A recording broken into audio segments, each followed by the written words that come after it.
করতেছি, তখনও কোরআন শরীফ পড়ছি, এখনো কোরআন শরীফ পড়তেছি, তখন নামাজ পড়ছি, এখন নামাজ পড়ি।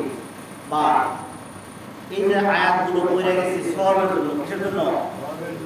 কিন্তু সব দিয়ে কিভাবে কাজ হবে না।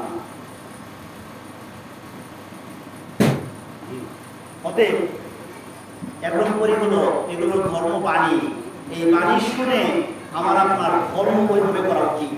কোরআন শরীফে লেখা আছে ইহদিনাস সিরাতাল মুস্তাকিম, শব্দের অর্থ হলো একেবারে সোজা হইতে হবে। সাপ যেমন মরার আগে সোজা হয় না, কি কর আর মানুষ তাই। আপনারা আমার আল্লাহর কাছে বারবার বলি যে আমরা সহজ সরল সোজা হব। এই সোজা হইতে হবে, সোজা হন, সহজ হন, সরল হন, এই কথাটাই আমার শেষ কথা। খালি বললে হবে না, এই বাণী বললে হবে না, বাস্তবে রূপ নিতে হবে। আপনার আমাকে সোজা হইতে হবে। সহজ সরল না হইলে কোনো এবারও কোনো দিকে কাজে আসবে না।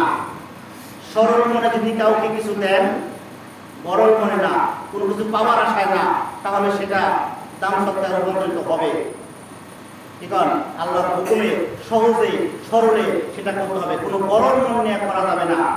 আমাদের শাস্ত্রের কালাম বলছে সরলে গরল মিশাইয়া হারাইলে যত, সরলে গরল মিশান যাবে না, তাহলে রতন হারাই যাবে। রতনটা কি?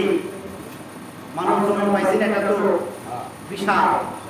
চিন্তা ভাবনা করলে অনেক অনেক মূল্যবান শ্রেষ্ঠত্ব পাইছি, ঠিক কিনা?